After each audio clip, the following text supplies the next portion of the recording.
La. Wow! Binigyan ako ni Mama ng lollipop. Ren at saka red. Ang sarap-sarap siguro nito. Tikman ko nga. Ito muna yung green. Wow! Ang ganda! Parang mukhang masarap pa. Tikman ko na.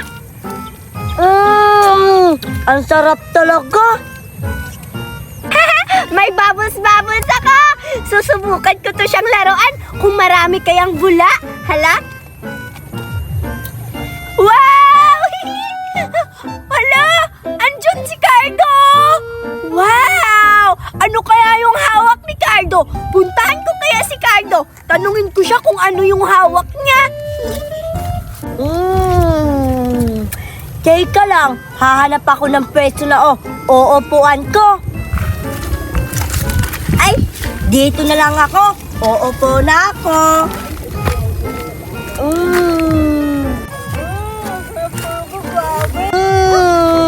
Sarap talaga. Ang sarap-sarap talaga ng binigay ni Mama na lollipop. Wow! Ang sarap naman ng kinakain ni Cardo.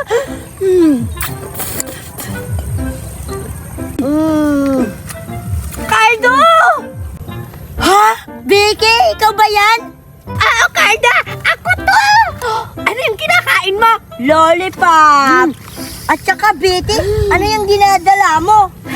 Ito, bubbles to. Tita lang. Wow! Ang bango-bango naman ng lollipop na yan! Siyempre, mabango talaga to. Binigay to ni Mama para sa akin eh.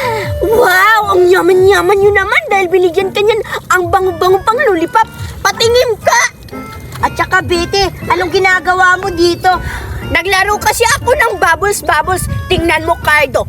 Tingnan mo, ang daming bubbles. Oh, Wow! diba? Ang ganda naman yan, Betty. Siyempre, mas mahal to. Binili sa akin ni Mama. Tsaka nakita kita doon, doon ako nakaupo. Naglalaro ako ng ganito. Tapos nakita kitang nakatalikod. May kinakain ka pala. Patikim kaya ako niyan, Cardo. Gusto ko rin makatikim ng ganyan. O sige, patikimin kita. Pero pairamin mo ako ng laruan mo. Payag ka ba? Tika lang, mag-iisip ako. Dapat may kapalit. Ay sige na nga lang, papahiramin kita nito. Basta dalawa yung lilipop. Anong dalawa? Isa lang, Betty. Tatlo yan eh. O sige na nga. O diba? Ganyan. Tikman mo, Betty. Papayag ka rin naman pala. Dami mo pang reklamo. Wait lang, Betty ha. Wait lang. Susubukan ko na. Wow! Ang ganda naman ng laruan mo, Betty. Siyempre. Bumubula. Siyempre. Mahal kasi yung bili ng mami. Pero, tikman mo na yan, Betty. Sige. Hawakan mo nga itong isa. Tsaka, titikman ko to rin yung binigay mong isa. Kakainin ko. Alam mo, Cardo, ang bango-bango ng lollipop nito. Siyempre naman, Betty. Mahal yan kasi. Magpapabali rin ako ng ganito kay Mami. Wow! Diba? Wow! Ang ganda! Favorite color ko to! Color pink! Titikman ko na, Cardo! Bilis, tikman mo na, Betty. Wow! Diba? Masarap. Ang sarap-sarap! Pero, Betty, bagay to sa akin. Akin na lang to, Betty.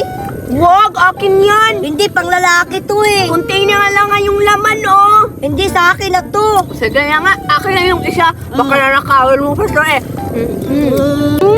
Grabe talaga ang lollipop mo, Cardo. Ang sarap-sarap talaga.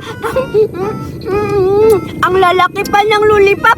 Color pink, tsaka may white. Ang sarap-sarap, para siyang milk. Magkano ba bili mo nito, Cardo? Ayan ba, Betty?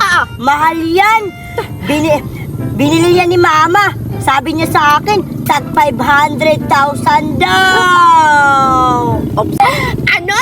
500,000? Niloloko mo ako, Cardo. Mukhang hindi naman to 500. Ano lang to? Nasa 5 pesos. Totoo, Betty. Mahal yan. Kung ayaw mo maniwala, bahala ka. Ayoko talaga maniniwala sa'yo. Pero ngayon, okay na lang. Maniniwala na lang talaga ako kasi kinain ko na eh. Di ba masarap? Oo. Sa susunod, Cardo, bigyan mo na naman ako ng lollipop, ha? Oy, Betty, hindi palagi ako nagbibigay sa'yo ng pagkain. Bakit? Dapat kung may pagkain ka, bigyan mo rin ako. Eh, yung mama ko kasi, walang pambili. Ba't wala kayong pambili? Wala akong pera. Bigyan mo na lang ako sa susunod. Oo, Betty, bibigyan kita kapag bibigyan ako ni Mama. Sige, Cardo. O sige, Betty, uuwi mo na ako. Susubukan ko manghingi kay Mama ng pera. Tapos, bibili ako ng pagkain. Bibigyan din kita. Talaga, Cardo? Siyempre, alis mo na ako, Betty, ah. Sige, Cardo. Balik ka lang, ha? Bigyan mo ako ng pagkain. Sa ngayon, may lollipop pa ako. Itatago ko to para may lollipop pa ako. Pagbabalik dito si Cardo, hihingi na naman ako ng pagkain sa kanya. Malilibre ko na ako ng pagkain. Marami na akong pagkain talaga. Hindi na ako magugutom. Ang bait-bait ni Cardo. Simula ngayon, best friend ko na si Cardo.